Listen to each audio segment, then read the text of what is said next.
y al aire. Hola, hola, buenas noches, qué placer tenerlos por estos lados, qué rico que nos estén acompañando y qué rico que siempre estén muy pendientes cada uno de nuestros seguidores de estos espacios que hemos creado para cada uno de ustedes. Bienvenidos a los en vivo que siempre compartimos con cada uno de nuestros seguidores y con cada una de las personas que siempre nos están aportando temas, que siempre están también compartiendo con nosotros, que cada jueves está también aquí muy atentos y muy pendientes de que estemos muy puntuales, como tratamos de serlo siempre, y de poder también hablar de cantidad de cosas y todo lo que nos pasa constantemente. Bienvenidos, feliz noche, feliz jueves para todos ustedes. Espero que les haya ido muy bien, espero que hayan tenido un día excelente en todo lo que estén haciendo o todo lo que les haya tocado hacer, y poco a poco vamos a ir recibiendo a cada uno de nuestros seguidores. Dai Solís, Dai, qué rico tenerte por acá, bienvenida, y por lo menos un ratico que estés con nosotros. Y ya, sin más preámbulos, voy a hacer la invitación entonces a nuestra psicóloga, que ya muy cumplida, que muy juiciosa, que muy atenta, está por acá compartiendo con nosotros y que ya en estos instantes se deja ver. Mabel, qué rico tenerte por acá, parece que no te hubiera visto hace como en un mes más o menos, ¿cómo vas? Hola Pipe, muy bien. ¿Me escuchas ahí bien? Sí, sí, te escucho perfecto. Ok. Bueno, Se hoy escucha, estoy desde el... aunque se escucha un Dime. tricito como un joncito por ahí, de pronto, ¿qué será? De pronto será, ahí estás. Ah, bueno, ahí estoy escuchando Meleco, pero ya no. Háblame, a ver, yo te escucho. ¿Ahí cómo lo ves? Se siente como un joncito muy leve, un ruidito cuando hablas tú, más cuando, pero solamente cuando hablas. Tal vez es del ambiente, pero no te preocupes que no hace que se distorsione tu voz, no hay problema. Bueno, me vas avisando. Hoy estamos transmitiendo desde el consultorio donde sucede todo en semana. Ah, o sea, ese es el espacio donde tú atiendes a tus pacientes, donde ellos se abren contigo, donde ellos te cuentan absolutamente todo lo relacionado con cualquier tipo de situación que les esté afectando. Correcto, ahí atrás puedes ver, está el sofá naranja que es tan famoso en Ujú. Enlace Corporativo. Es el lugar donde nuestros pacientes llegan, se sientan, reposan sus emociones allí, no solo físicamente, sino en este lugar es donde tiene es todo el escenario donde tiene lugar la terapia psicológica, principalmente hablando. Todo eso tiene su mística, ¿no, Mabel? Porque pues igual cuando uno habla de poder entrar en terapia, de poder desinhibirse un poco contigo, con todos los profesionales de enlace corporativo, requiere un espacio que se adapte, que sea cómodo, que puedas, como quien dice, relajarte por completo, que te haga como vibrar en el sentido en el que tú puedas desinhibirte de tantas cosas que a veces no podemos hacer en un ambiente común y corriente. Correcto, por eso es que no existe el domicilio como tal en una terapia psicológica, porque la persona, eh, por el contrario, necesita salir de su espacio personal, sea el trabajo, la casa, y poder desplazarse a un lugar donde pueda hablar libremente, donde no sienta la tensión de le tocaron el timbre, le llamaron al teléfono, el niño está llorando. Entonces, una de las cualidades de la terapia es poder ofrecerle un espacio diferente al consultante. Cuando se hace virtualmente, lo que hacemos es pedirle a la persona que trate de estar en un lugar y a una hora donde pueda estar lo más solo e íntimo posible en su terapia, donde no sea interrumpido, ¿sí? Y el espacio también requiere que sea iluminado, un espacio tranquilo, un espacio donde el mismo terapeuta también le facilite al paciente que se concentre. Entonces, preferiblemente debe ser un espacio que sea, si bien no es muy amplio, hay consultorios que no son tan amplios, hay unos consultorios pequeños, por lo menos aísle el ruido, para garantizar la privacidad de la verbalización, de todo ese momento de catarsis o de ese momento tan privado en el que el paciente se sienta frente al terapeuta y puede exteriorizar todo lo que siente sin temor a ser escuchado por terceros.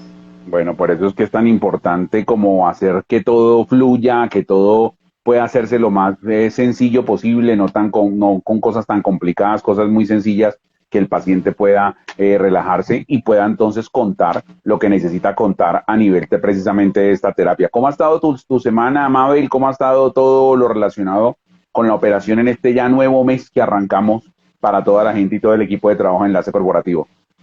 Bueno, precisamente por eso no estuvimos la semana anterior. Estamos organizando varios talleres que van a tener lugar este último mes del año, en diciembre próximamente, pero este mes es el tiempo de las inscripciones, es el tiempo en el que las empresas también nos están llamando para hacer sus charlas empresariales, sus charlas grupales a sus colaboradores. Entonces, noviembre es el mes de los grupos, es el mes de los talleres, y en eso estamos totalmente enfocados, aunque las terapias siguen.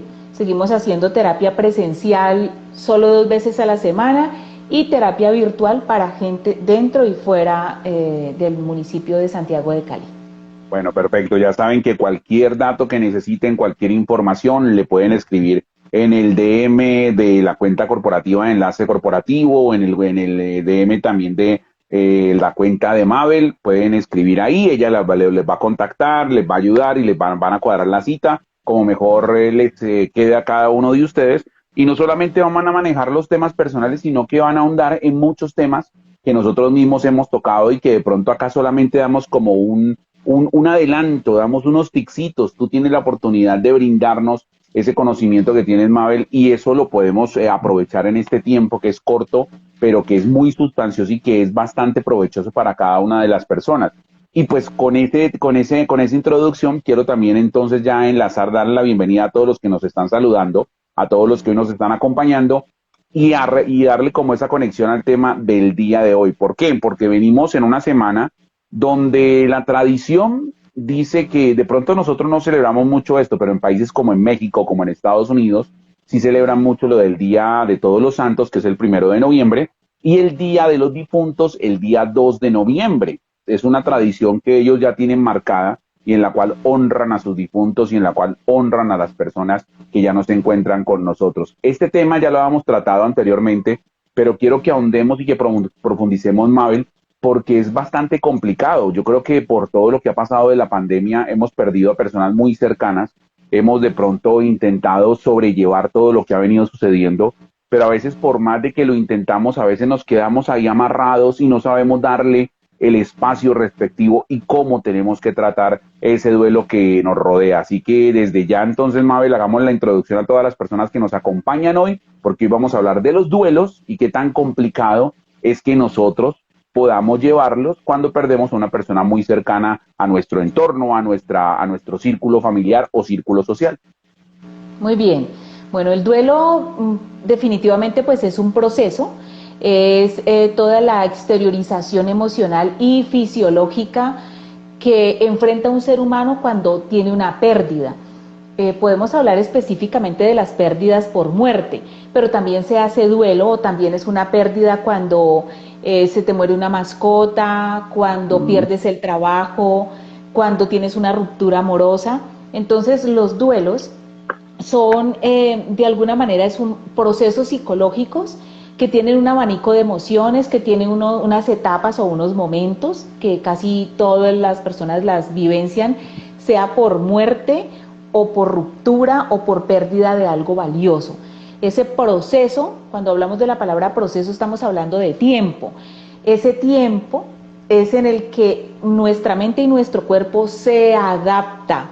Entonces, el duelo como tal es un proceso de adaptación que es necesario hacer. Las personas que no hacen ese proceso de adaptación pueden crear situaciones psicológicas bastante importantes que lleguen a afectar hasta la salud física y mental por no enfrentar precisamente todo el abanico de emociones que se producen cuando perdemos algo o a alguien importante. Podemos decir, Mabel, que una de las principales causas y motivos para que el duelo de las personas sea tan difícil de superar tiene que ver con el apego, pero yo te pregunto o te contrapregunto con esto. ¿Cómo dejar que el apego no influya tanto si desde muy pequeño pues nosotros vivimos con nuestra mamá, con nuestro papá, tenemos esa conexión de genes, esa conexión genética, esa conexión de vida, que es muy complicada decir, no, es que ya se murió, pasó su tiempo, pasó su época, vivió lo que tenía que vivir. Uno lo podría decir así, pero entonces, ¿cómo dejar ese apego a un lado si sabemos que es una de las principales causas por las que los duelos comienzan a ser tan complicados de superar en diferentes personas? Bueno, aquí debemos separar la palabra entonces vinculación o apego. El duelo o el proceso va a tener relevancia de acuerdo al tipo de vínculo. Cuando hablo del vínculo es esa conexión con la otra persona. No es lo mismo que se muera un progenitor a que se muera, por ejemplo, un vecino de la cuadra, ¿sí? La vinculación es diferente. No es lo mismo que muera un familiar cercano a uno que rara vez yo veo o a duras penas conozco. El tipo de vínculo también va a decir mucho de la forma como elaboro el duelo. Ahora, ¿qué es una dependencia? Todo niño y niña necesita desarrollar un apego. El apego es saludable en la infancia, lo hemos hablado en otros momentos, pero siempre les vamos a estar, todos nuestros temas de alguna manera permiten que cojamos cositas que ya les hemos dicho para reforzarlas. Los apegos son necesarios en la infancia, hasta los 5 años. Después de los 5 años es necesario que el niño o la niña vaya aprendiendo a independizarse un poco. Si el niño tiene una relación tranquila con papá y con mamá, el apego se transforma en vínculos saludables en la adultez. Pero si la persona en su etapa infantil tiene un apego ansioso, ambiguo, o sea, no hizo un apego normal con su progenitor, sino que había mucha angustia o había mucha soledad y desapego, incluso el desapego en la infancia puede crear personas dependientes en la adultez. O sea, si yo no tengo un apego saludable con mi padre y mi madre, con mi grupo inicial de formación, que es la familia, en esos primeros años me va a costar hacer vínculos. Entonces, si vamos a hablar de una pérdida, es probable que una persona ante una ruptura, la relación puede ser perversa, puede ser nociva, pero la persona sufre ante la ruptura no por la relación misma, sino por el apego. Entonces la persona no hace el duelo adecuado o inmediatamente se mete en una nueva relación o se queda mucho tiempo con angustia, con temor, porque no hace la elaboración del duelo, o sea, no se da el tiempo para sumergirse en ese conocimiento individual, porque estoy triste, porque no quiero desprenderme de esta relación, o si es por muerte, digamos que lo normal serían unos 6 meses, después de 6 meses que la persona siga sintiendo trastorno para dormir, trastorno alimenticio, angustia, ansiedad, depresión, y ya han pasado 6 meses, ya estamos diciendo que hay un duelo congelado. Entonces habría que revisar el tipo de vínculo que la persona tuvo con quien ya partió, cómo está su representación con la muerte, que este es otro tema importante. A nosotros en nuestra cultura se nos enseña a tenerle temor y angustia y a no hablar de la muerte. No queremos enfrentar eso. Pero paradójicamente, Pipe, la muerte es lo más seguro que tenemos. Todos vamos a pasar por allí. De hecho, es necesario. Porque imagínate que fuésemos inmortales y tener que ver cómo los demás se van y se van y se van y uno se queda aquí. O sea, terminar un proceso también es importante para la vida misma, para trascender. Entonces, empezar a tener claro cómo percibo, cómo interpreto la muerte, qué tipo de vínculos tengo, si están equilibrados o no, es lo que me va a ayudar a mirar procesos de duelos cuando sea el momento de enfrentarlos. Bueno, pero entonces tengamos en cuenta porque tú has dicho varias cosas que hay que repetir y hay que asimilar poco a poco. La primera es que tú dices que hasta los 5 años es normal que se tenga un apego hacia la persona o hacia el vínculo familiar, hacia el núcleo familiar que se tiene. O sea, hasta los 5 años el apego, digamos que se puede manejar como algo normal. Después de los 5, entonces ya hay que comenzar a generar otra clase de vínculos que no se llamen, que no sean apego, o sea, que no sea ni algo que sea una dependencia, que algo que no sea algo que genere ya que sin esa persona no puedo vivir, porque pues han existido casos y yo creo que tú de pronto en algún momento has tenido alguna consulta en la que hay niños que ni siquiera han conocido a sus padres y entonces cómo han generado ese tipo de conexión y cómo han salido adelante. Lo han hecho y lo han sabido afrontar porque de pronto no han tenido esa conexión y ese apego o esa situación que los amarre a ese vínculo desde muy temprana edad. Entonces esta parte me parece interesante. Yo no puedo decir que yo no puedo vivir sin mi mamá, sin mi papá, sin mi hermana, sin mi pareja, porque todos podemos vivir, cada uno puede sacar adelante su vida y no necesita que esté una persona externa para sacarla entonces por uno mismo. Correcto. Cuando un infante desde el nacimiento tiene una pérdida, o sea, su mamá, su papá no está porque murieron o lo dejaron, o porque lo retiraron del núcleo familiar, por ejemplo, casos con ICBF donde el niño corre peligro y lo retiran del núcleo y el niño crece sin sus progenitores, crece sin su nicho, sin su soporte inicial que todo ser humano necesita tener. De alguna forma, Pipe, eso va a verse reflejado en el transcurso de su crecimiento. En algún momento de su vida eso se va a reflejar. Puede ser más impactante en unos que en otros. ¿De qué depende? De los tutores que hagan de alguna manera un empalme o un reemplazo. Siempre el vacío de alguna forma va a quedar, por eso es que es tan importante decirle la verdad a los niños que son adoptados, por ejemplo. Esa pregunta nos llega mucho. Y si el niño es adoptado porque sus padres no están, murieron o lo abandonaron, y me lo entregaron, o tengo este bebé, yo lo crié, pero no le quiero decir la verdad. Miren, el psiquismo guarda todas las impresiones emocionales, neurológicas, nerviosas, que están desde vientre. O sea que así la persona no lo recuerde, la sensación va a estar. Va a ser importante en algún momento explicarle a un niño qué pasó con sus progenitores. El caso también de las mamitas que no quieren contar la verdad sobre el papá por algún motivo, pero llega un momento en que en la misma consulta me dicen, fíjese que me viene preguntando por el papá y yo ahora qué le digo, ¿por qué me está preguntando esto? Porque hay una necesidad psicológica en el ser humano de reconocer las raíces, de saber de dónde venimos, y eso está mucho en nuestros sensores, en nuestra emoción, en nuestro sistema nervioso central, en todo nuestro ser. Entonces, lo importante que es la claridad,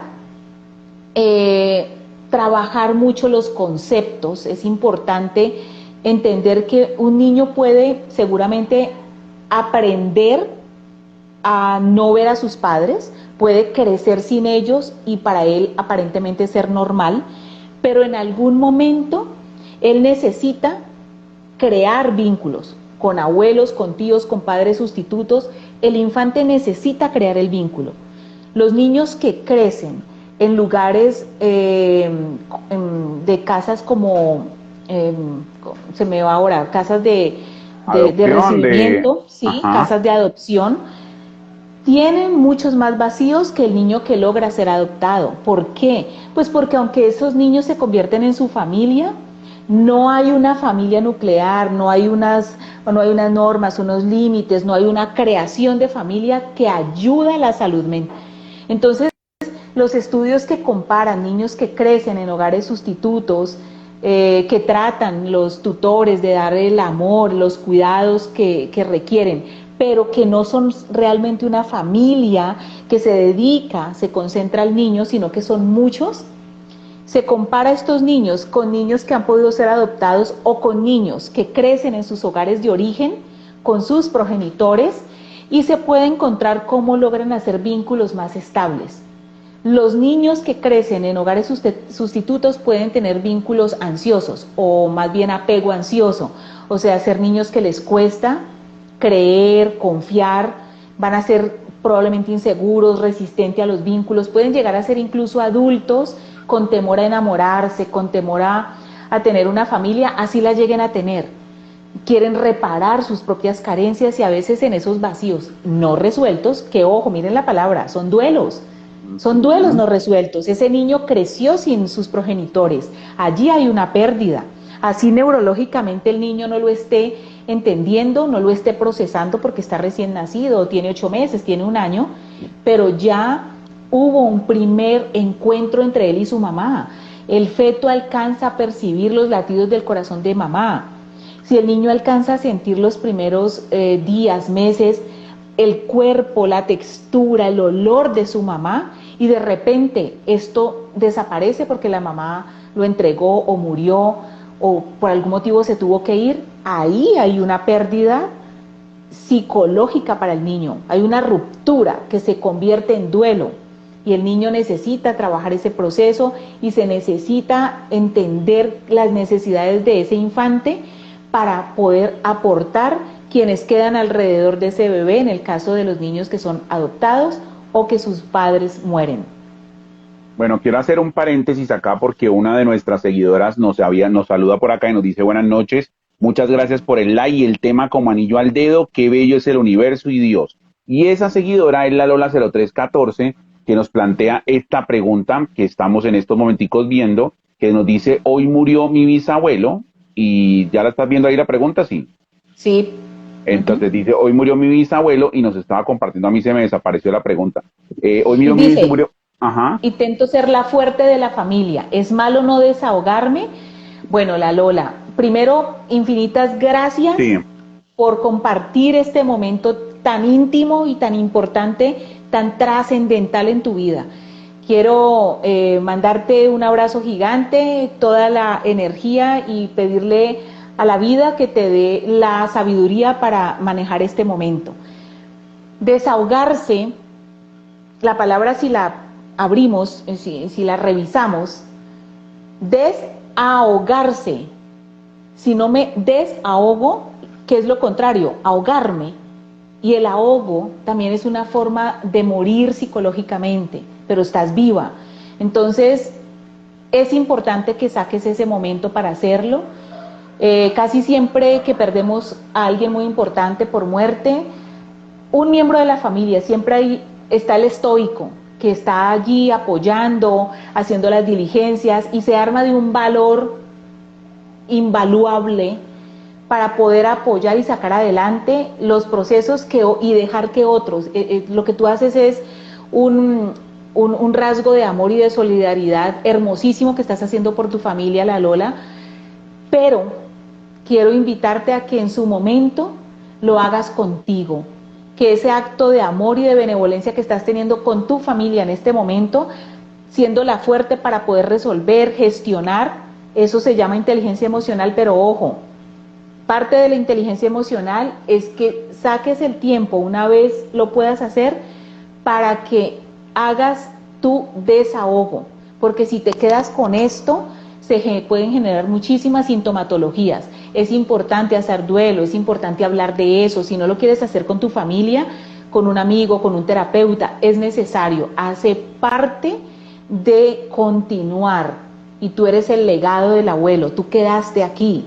Entonces el abuelo ahora lo que va a necesitar es que ese legado se mantenga hasta que llegue tu momento, que no es ahora. Entonces, mientras llega tu momento, es importante que cuides de ti para mantener ese legado y es la invitación con todo el amor que te hago en este momento. Bueno, Laura, lo sentimos muchísimo, estamos contigo y te acompañamos en este momento duro para ti y para toda tu familia y bueno, a todos nos pasa, a todos nos ha pasado y yo creo que voy a puntualizar en esta parte de Mabel porque sucede y pasa. Nosotros sabemos que en algún momento alguien cercano a nosotros va a morir. No sabemos cuándo, no sabemos en qué instante, no estamos preparados para eso, por más de que leamos, por más de que en cierta forma nos desconectemos de esa persona, nos desapeguemos un poco.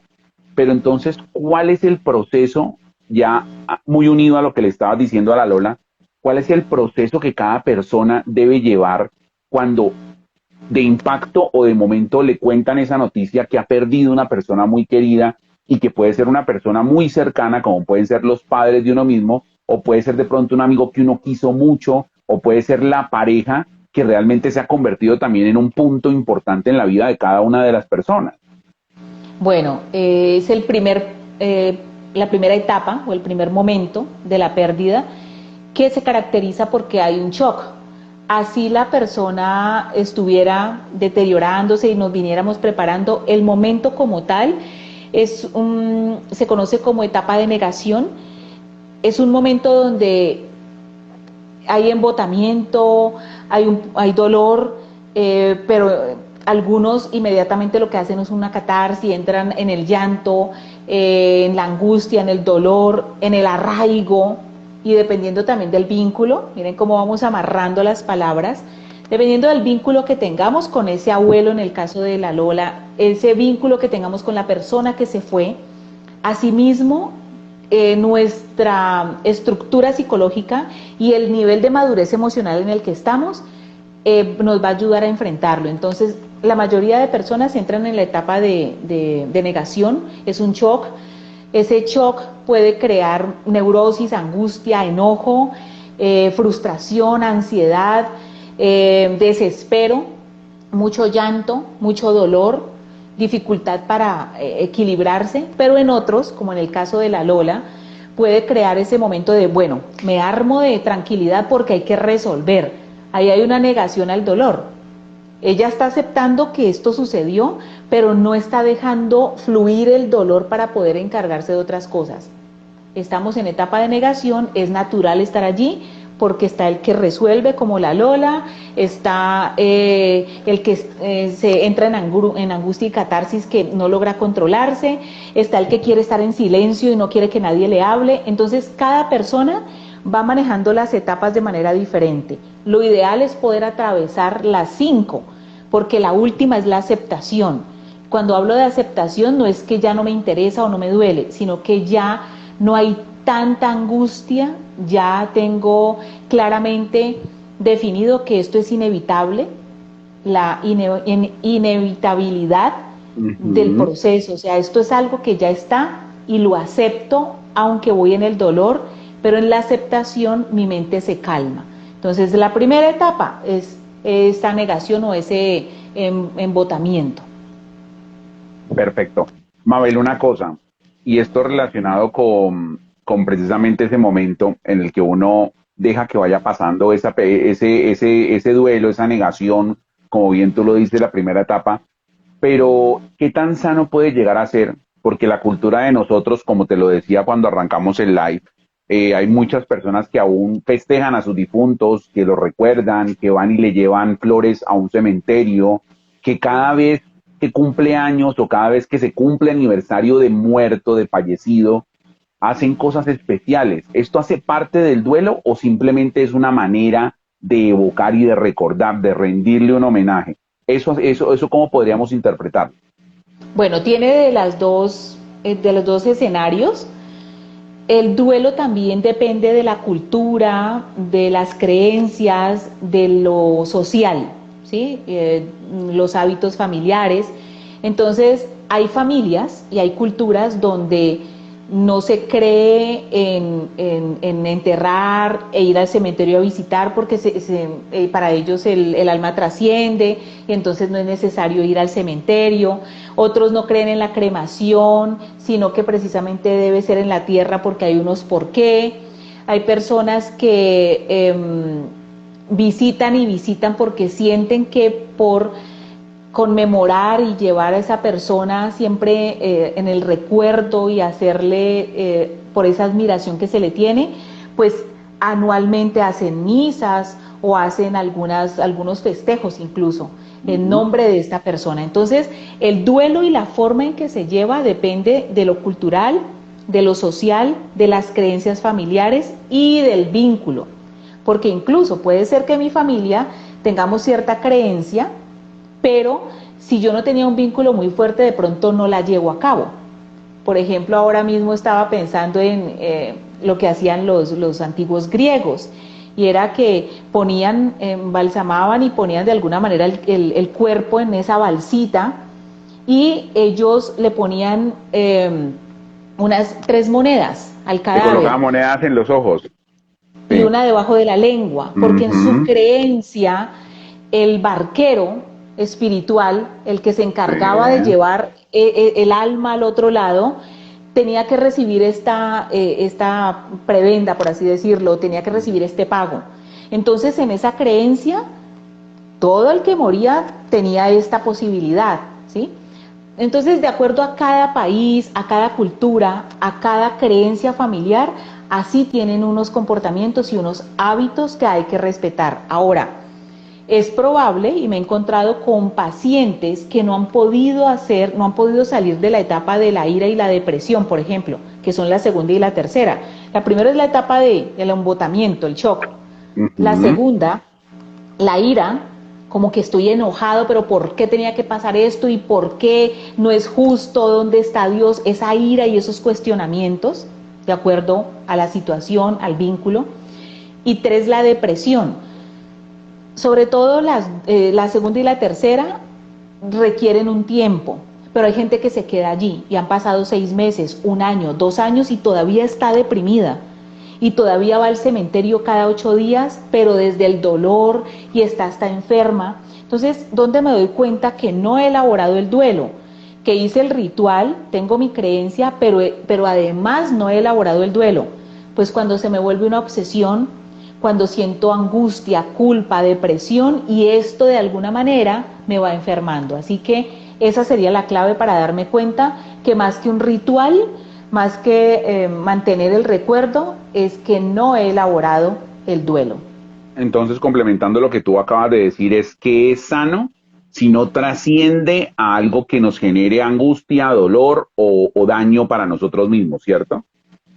Claro, la ira y la depresión son emociones complejas y son normales los primeros meses o los primeros 2 meses porque estamos en la etapa.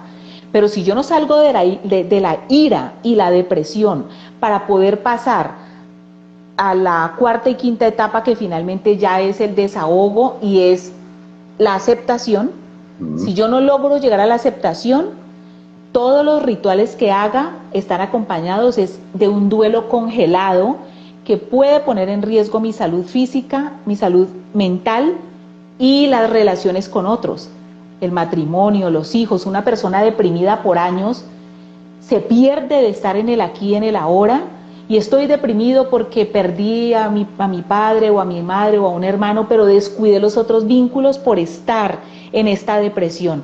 Ahí es cuando hay que buscar ayuda. Bueno, importante que si ustedes tienen sus preguntas, tienen también sus experiencias, sus anécdotas, nos la cuenten, ya lo pueden hacer en el muro, ya voy a ir con la experiencia de Jenny Gómez, o lo pueden hacer en la caja de preguntas que está en la parte inferior derecha, ahí pueden hacerlo para nosotros compartir y responder las inquietudes que tengan. Por ejemplo, Jenny Gómez nos dice, yo trabajo en una funeraria y todos los días veo mucha tristeza.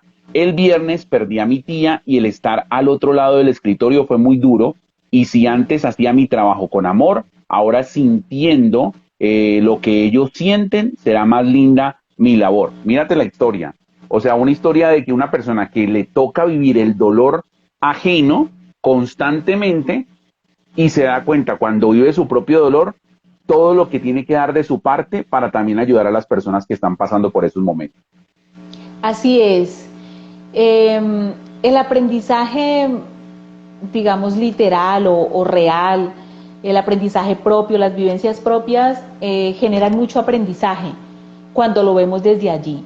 Creo que, ¿me repites no veo aquí quién nos contó esto? Jenny Gómez. Jenny Gómez. Jenny, muchas gracias por compartir esto, porque nos permite decirle a muchos otros que están viviendo esta misma experiencia tuya, que el poder transitar por el dolor o por el enojo o por la decepción, pero sacar de esto un aprendizaje, hace que nuestros talentos, nuestra vida, el propósito por el que estamos aquí en este planeta se cobre de poder o cobre más sentido. Entonces, mira ella cómo ahora encuentra más sentido en su trabajo, y uno diría, wow, qué trabajo tan pesado, pero ahora con su propia experiencia, ella seguramente va a generar muchísimas más estrategias en su proceso de atención a sus clientes. ¿Por qué? Porque ya lo vivió. Es como el psicólogo. Los psicólogos hacemos terapia. El psicólogo normalmente es casi que un requisito ético hacer su propia terapia, porque eso permite que nos hagamos cargo de nuestro dolor que traemos como cualquier persona, de nuestros propios rotos, y en esa medida generamos más estrategias, más sólidas, más claras para poder guiar a nuestros pacientes. Entonces creo que esto es un poco lo que le está pasando a ella, y agradezco mucho que lo haya planteado.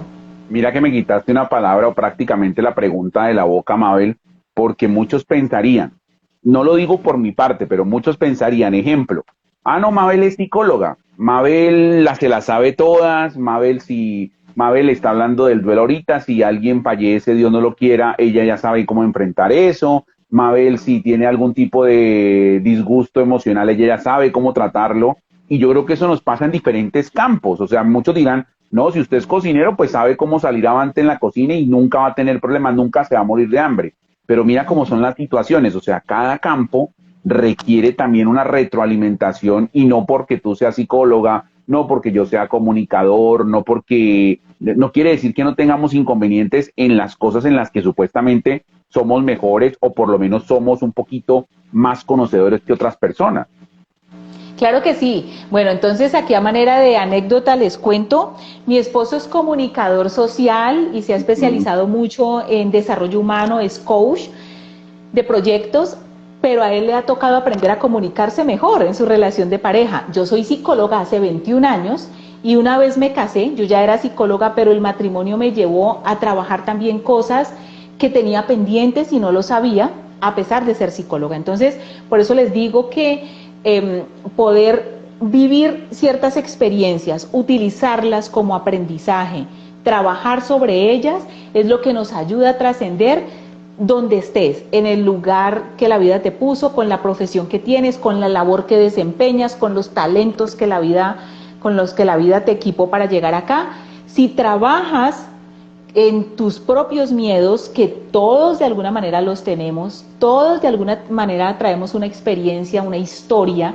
Cuando tú trabajas en tu historia y puedes de frente revisar qué duelos tienes pendientes, qué heridas, qué rotos están allí, eso se vuelve como un apalancamiento para tú avanzar. En mi caso personal, poder haber hecho terapia desde la universidad, que me lo exigían hace más de 21 años, hace 21 me gradué, y a lo largo de mi vida, cada que encuentro algo por solucionar, lo enfrento, voy a mi terapeuta como psicóloga.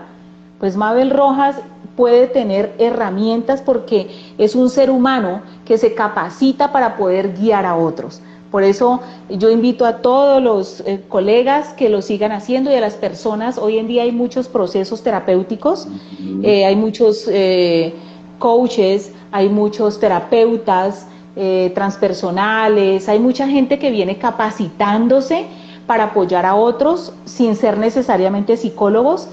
Bienvenidos, pero yo sí me atrevo en este momento a tomar este pedacito, Pipe, para decirle a la gente, por favor busque ayuda, primero resuelva lo suyo para que esos procesos en los que estamos con personas se vuelvan reales.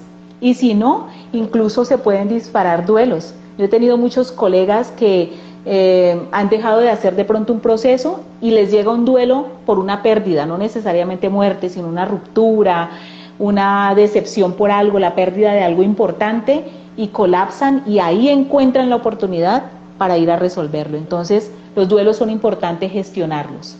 Mabel, profundizando en los duelos cuando perdemos a una persona y sentimos nosotros, dentro de nosotros mismos, que quedaron cosas pendientes con esa persona, ¿cómo manejar estos pendientes? Porque tú tocabas ahora el tema de los pendientes y de pronto en algún momento perdimos a esa persona y no le dijimos lo que la queríamos en vida, no la aprovechamos como deberíamos haberla aprovechado en vida. ¿Cómo manejar también tal vez esa parte que puede ser también un duelo, pero puede ser un faltante y a medida que va pasando el tiempo no sabemos cómo solucionarlo?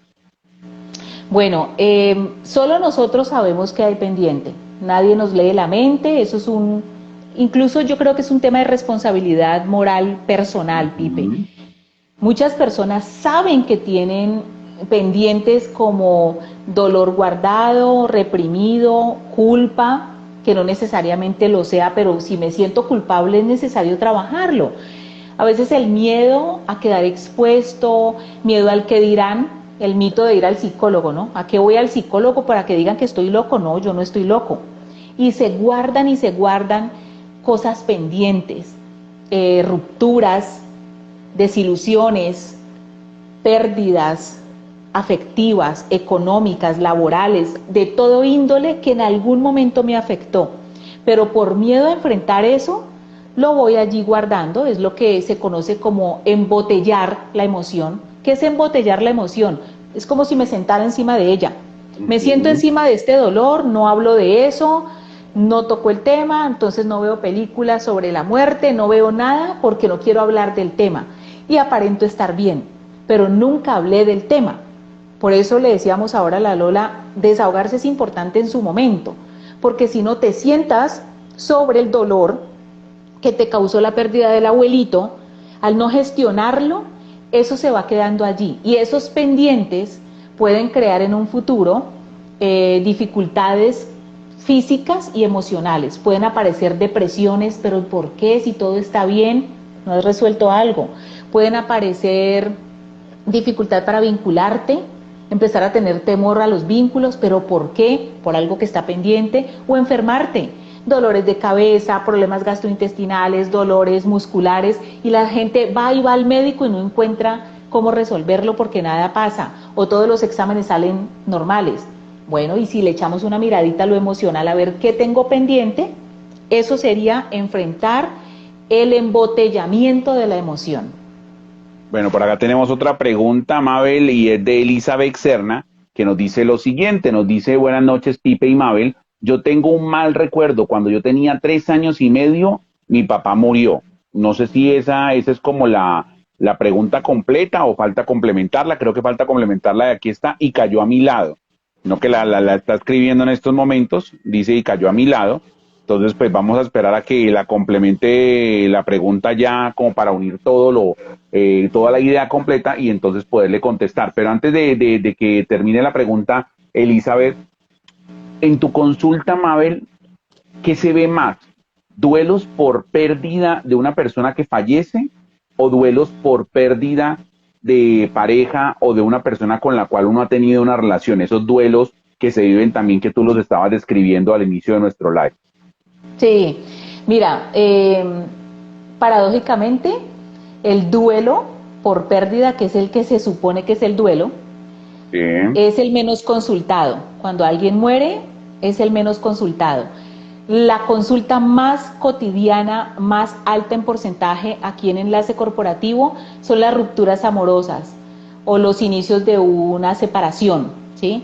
O el duelo por la famosa tusa, ¿no? Es que me fue infiel o me dejó, me abandonó.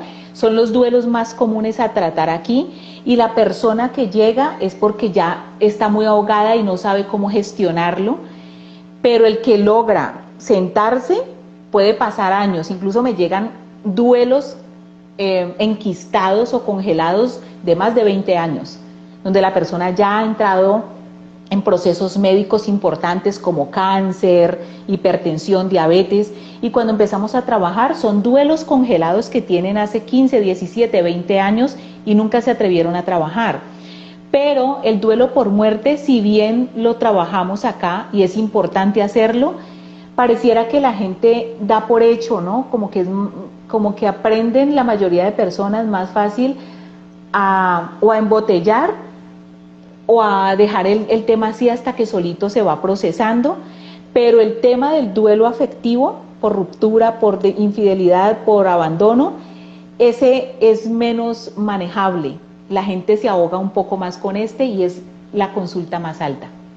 Pero entonces eso quiere decir que seguimos cayendo en el mismo error que es el de colocar por encima de nosotros mismos a la persona con la que estamos y ya cuando no está con nosotros es prácticamente como si hubiéramos perdido, como lo que hablamos en muchos lives, que no es que tengas tu media naranja y esa persona te complemente como naranja como tal, te complementa con otras cosas, pero no quiere decir que si no está entonces tú dejes de ser lo que tú eres siempre. Correcto. Volvemos a cómo empezamos el live hoy. El duelo va a depender de básicamente dos elementos. Uno, el tipo de vínculo, y dos, de, digamos, la capacidad que tengo para dejarlo, para enfrentarlo, para dejarlo fluir. Entonces, el tipo de vínculo, pues más fácil voy a hacer un duelo o voy a procesar más rápido una pérdida si no había un vínculo tan estrecho. Si el vínculo es estrecho, es probable que me demore un poco más en llegar a la aceptación, que es la etapa 5. La primera es la negación, es el shock. La segunda es la ira, empiezo a preguntar por qué, a buscar un culpable, un factor a quien culpar, que puede ser una situación o una persona. Culpo al médico, el hospital, o me culpo yo mismo. El número 3 es la depresión. Entonces estoy ya en ese momento de, empiezo más o menos como a entender que no está la persona y esa ausencia me causa mucho dolor. La 4 es ya como empezar a experimentar el dolor, ya dejar fluir, ya aquí no me siento en la emoción, ya no la embotello, sino que la vivo, ya lloro, ya ya esa depresión ya la empecé a exteriorizar y ya empiezo a hablar de esto para poderlo sacar de mi sistema. Sacar del sistema es hablar, escribir, contar, poder hablar de la situación. Y la número 5 ya es la aceptación, ya el dolor es menor, sigue el recuerdo, se añora, pero ya hay una aceptación de lo inevitable, ya se acepta que la persona no va a volver, entonces la persona está más, es como más racional, entonces acepta, por eso se llama aceptación.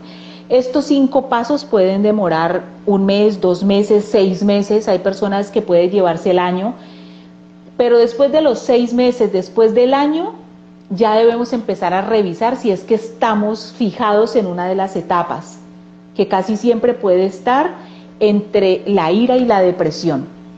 Es donde más se pueden quedar las personas. ¿De qué depende? Del tipo de vínculo.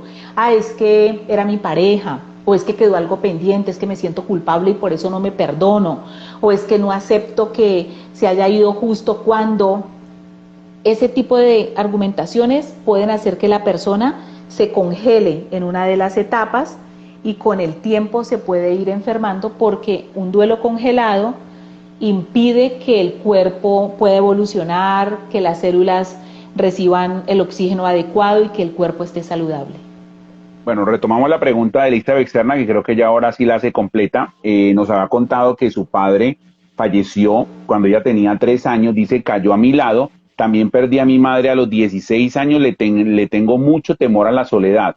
Y nos complementa y nos dice, de que me dejen, de que a la soledad, de que me dejen sola, no sé cómo explicarlo. Yo toda la vida he sufrido de un miedo al abandono. ¿Tiene esto que ver entonces, Mabel, con lo que estabas hablando de las experiencias que uno puede tener en la temprana edad y la manera en que, por ejemplo, Elizabeth entonces vivió estos dolores y estas situaciones? Es muy probable, no quiero decir que sí rotundamente porque sería irrespetuosa, habría que hacer como una valoración concreta con Elizabeth. Elizabeth, gracias por compartir tu historia, pero es muy probable. Mi hipótesis es que esa primera pérdida fue una pérdida abrupta, fue una pérdida crítica, incluso fue un evento traumático. La gente piensa que los niños, por no saber leer y escribir todavía o por no estar tan grandecitos, no recuerdan. No, los niños sí recuerdan. Nosotros podemos recordar incluso desde el primer año. Hay gente que recuerda el primer y el segundo año. Si hay un evento traumático como el que Elizabeth vivió, ese recuerdo se puede desdibujar, se puede nublar un poco, pero el inconsciente lo tiene allí. El inconsciente sintió esa pérdida, no volvió a ver a su papá. Y entre más dramática haya sido la escena, más puede desdibujarse. El no volver a ver a su papá después de ese día, el manejo que le hayan dado, lo que le dijeron. Hay niños que le dicen, no, su papá se fue de viaje. Entonces en el inconsciente se queda el pendiente de que vuelva. ¿Y cómo no va a volver? Entonces fue un abandono. Ella dice, tengo una sensación y miedo al abandono. Yo lo que te diría, Elizabeth, es buscar un diagnóstico, que hagan una valoración psicológica profunda de acuerdo a todo el escenario, va a ayudar a confirmar o a desvirtuar esto que te estoy planteando. Puede ser, yo me acerco a que esa niña de 3 años tal vez no interpretó totalmente que fue una muerte, tal vez le dijeron que se fue de viaje, entonces ese cerebro infantil lo que sintió fue que el papá la abandonó y de ahí en adelante tuvo ese miedo. Aparte de todo esto, a los 16 pierde a su mamá, una etapa también importante, son 16 años, está adolescente, todavía no se siente adulta. Son 2 pérdidas muy importantes en momentos bastante, digamos, valga la redundancia, importantes, momentos de base El uno es la primera infancia, 3 años, está apenas organizando vínculos, y el primer vínculo con su primer hombre, que es papá. Elizabeth puede tener incluso un tema allí con el miedo a que un esposo, un novio, un hombre la abandone, y es porque el primer hombre que desde su cerebro la abandonó fue su papá. Pero luego a sus 16, donde está organizando su independencia mental, aprender a prepararse para la adultez. El adolescente adolece de todo porque está en una etapa donde ya no es una niña, pero tampoco es una adulta, y justo ahí pierde a su mamá. Entonces, estas dos pérdidas tienen una relevancia bastante alta en la personalidad de ella. Ese miedo puede estar amarrado a las dos situaciones. Yo lo que te diría es, aprovecha estas herramientas que estás recibiendo y pon acción. Estás a tiempo de resolver muchas cosas a nivel emocional para que vivas más tranquila. Mabel, vemos personas que cuando tenemos un vínculo muy grande con ese ser que para nosotros termina siendo lo más importante, como puede ser la madre, y la perdemos, es como si nos resetearan el chip, ¿no? O si nos resetearan el sistema. Pues te lo digo a término de mi concepto, porque yo tuve la pérdida de mi madre hace aproximadamente unos 5 años, y es como si me resetearan el sistema, pero la reseteada tiene que ver con que de ahí como que uno comienza a cascar y comienza primero a no ser egoísta y a entender que todas las personas en algún momento, las que están a nuestro alrededor, se van a ir por alguna razón. Inexplicable, de pronto injusta, muchos podrían decir, pero se van a ir. El número 2 en esa reseteada de chip tiene que ver con que a veces como que no sentimos como esa misma experiencia, porque la experiencia fue de perder a ese ser maravilloso y grande que tenías. Ya pierdes de pronto otros seres que pueden estar cerca y no, como que no te duele tanto, como que ya como que todo este dolor lo sacaste en el momento en el que perdiste a ese ser tan importante. Entonces yo te pregunto, ¿este tipo de reacciones pueden ser normales o todo va como en el camino y como en la cadena en la que tú dices que son las etapas de los duelos, va encadenado a esto y simplemente es una manera en la que yo, por ejemplo, puedo reaccionar ante todo este tipo de circunstancias cuando perdemos a otras personas que nos rodean? Ok, me estás poniendo 2 escenarios, vamos a mirarlos. En un escenario, alguien como tú que pierde su mamá, de acuerdo al tipo de vínculo que se tenía y al momento histórico en el que tú estabas, puede crear o bien en su momento ya una aceptación y entender que la muerte hace parte de vivir, ¿sí? La vida trae consigo la muerte, y aprendes a conceptualizar y a racionalizar esto, y ya como que no le tienes tanto temor, aunque obviamente pues sabes que vas a atravesar un duelo el día que muera alguien importante cerca a ti. O puede ser un mecanismo de defensa que pasa en otras personas también, sucede mucho, y es como un desarraigo y un desapego. Ya no quiero nada y quiero creer que no me importa, y si se muere pues tocó, pero se siente en el fondo que es un desarraigo, y ese desarraigo es más un mecanismo de defensa supuestamente para no sufrir. Entonces, no es lo mismo perder a mi madre si estoy soltero, si vivo con ella, si tenemos un vínculo muy cercano, mucha confianza, muy de estar juntos, a perder a mi madre si ya estoy en una relación por fuera, ya tengo mis hijos, tengo mi hogar. El dolor puede sentirse igual, pero el proceso se puede hacer un poco diferente. Hay personas que al estar ya casadas y en su hogar, como que entienden el proceso de la vida, hacen el duelo y se desprenden del dolor, porque también se apoyan mucho, sobre todo si tienen una buena relación de pareja, una familia estable. Si la relación de pareja es perversa, probablemente este dolor le sirva antes para canalizar todo este otro dolor que tiene acá. Entonces, como dije ahora, el caso de Elizabeth, cada caso es tan diferente y hay que revisarlo. Aquí hablamos de generalidades y tú expones tu propia historia, pero solo tú sabrás si el momento en que pierdes a tu progenitora es un momento que te llevó a entender la vida misma, y de alguna manera a llegar a esa aceptación, o si estás haciendo un mecanismo de defensa y tratas de no hacer vínculos, de no echar raíces o de no profundizar mucho, que también podría ser normal, le sucede a muchas personas. Muere su progenitor, papá o mamá o alguien muy cercano, y de ahí en adelante pareciera que acepta la muerte, pero lo que ha hecho es una barrera y le cuesta incluso hacer vínculos profundos precisamente por miedo a la pérdida. Eso lo Bueno, sabe la persona. interesante eso, y por eso la recomendación muy importante es que cada caso es distinto y cada caso hay que consultarlo con las personas que conocen del tema. Para ya entrar en la recta final, te hago otro caso o te coloco otro escenario que pasa muchísimo, y yo creo que en cierta forma lo tocaste cuando hablamos del caso de la Lola, y es de las personas que se aíslan, que no quieren absolutamente nada con nadie por ese mismo duelo, que simplemente se condensan en su dolor, que se incluyen en su dolor, que lo vuelven muy interior y que se aíslan por completo.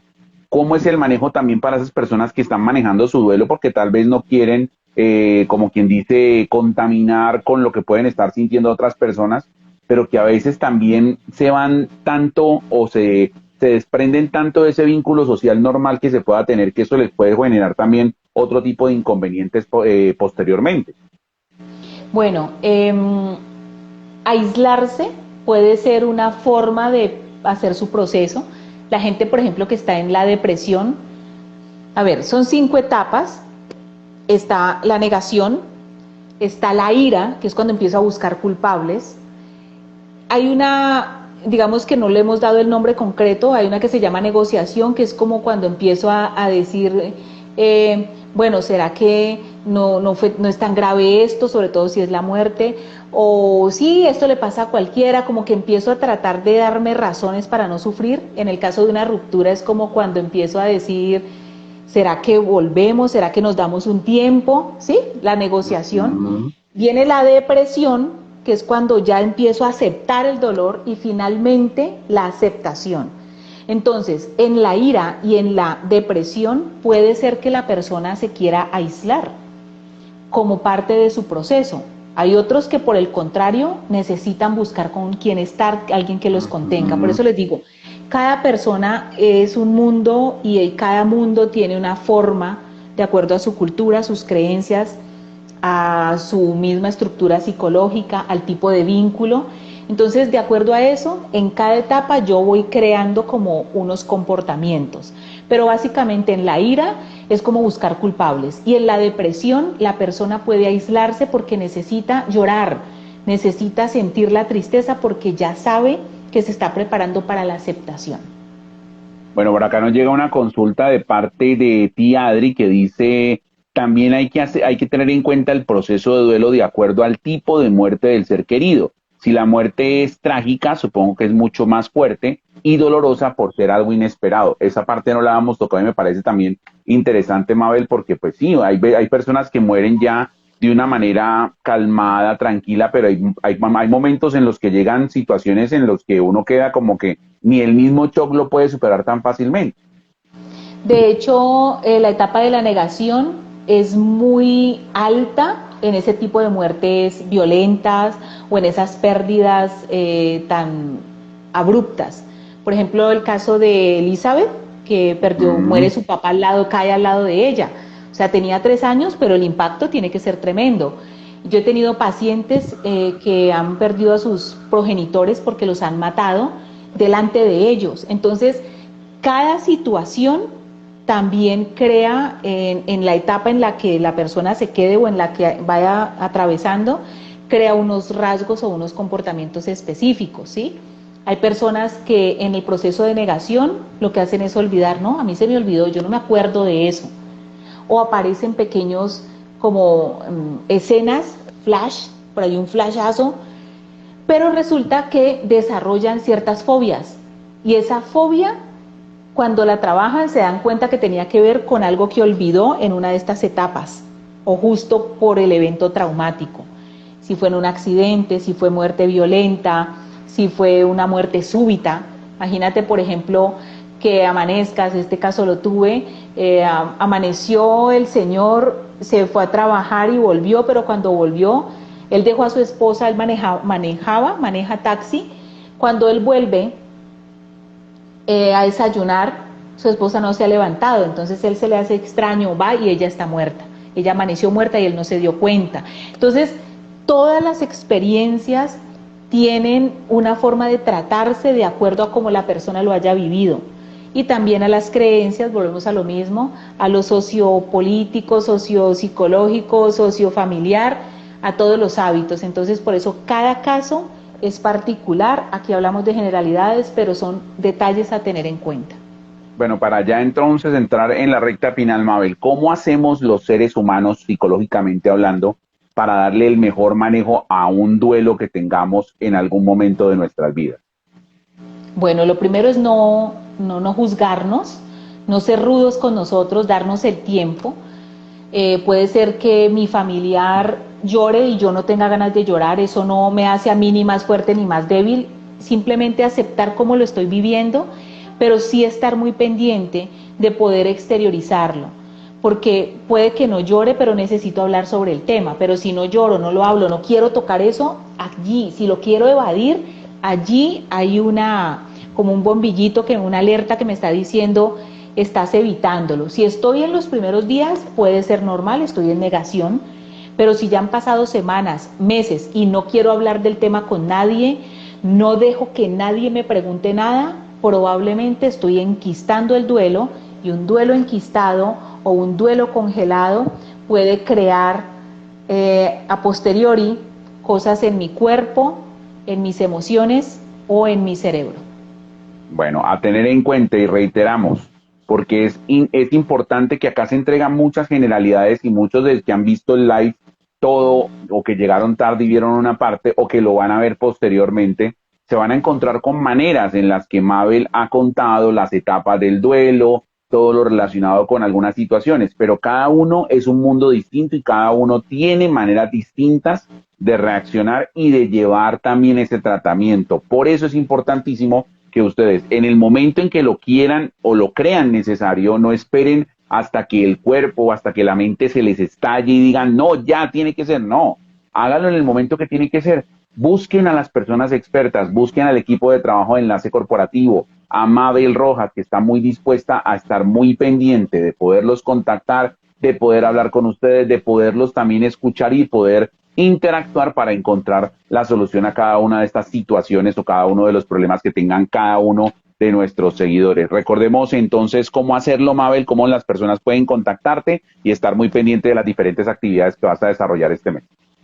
Claro que sí, y hablando de duelo, de pérdidas, de emociones guardadas, tenemos un taller de arteterapia para mayores de 15 años, así que todos los interesados en poder gestionar algún dolor, alguna pérdida, algún enojo, alguna desilusión, algo que tienes guardado o conoces a alguien que le pueda servir ese taller, el taller de arteterapia para mayores de 15 años es de gestión de emociones.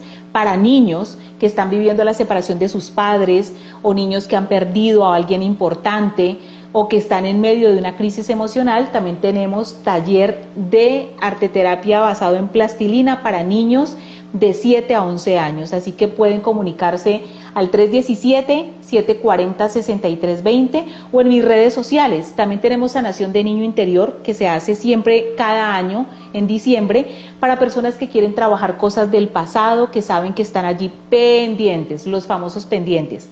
En el 317-740-6320 pueden hacer por WhatsApp todas las preguntas o en mis redes sociales me encuentran como Enlace Corporativo en mi fanpage o me encuentran en Facebook como Psicomabel Rojas Vélez o en Instagram me encuentran como enlacecorporativo.45 o Psicomabel Rojas Vélez también en mi Instagram personal, así que allí los espero con sus preguntas, con sus sugerencias y los espero en nuestros talleres de fin de año con la ayuda de Dios. Bueno, Mabel, siempre será un placer, un constante aprendizaje el poder compartir contigo, el poder hablar de diferentes temas tan del diario vivir que siempre aprendemos mucho, así que mil y mil gracias y bendiciones para ti, Mabel, por el tiempo que nos dedicas, por el espacio que nos regalas y por también cada una de las cosas de tu conocimiento que les compartes a todas las personas que nos ven constantemente. Agradecida soy yo, Pipe, por facilitarme este espacio, muchas bendiciones, feliz resto de semana y con la voluntad de Dios nos encontraremos aquí el próximo jueves. Bueno, Mabel, chao. Y ya saben, si tienen algún tipo de tema, algún tipo de sugerencia, algún tipo de situación, pregunta, lo pueden hacer en las redes sociales de Mabel, en mis redes sociales, pueden consultarlo por mensaje privado y ahí estaré muy atentos y muy pendientes de podérselo contestar. Mabel, gracias y Chao, una feliz chao. noche para ti. Chao.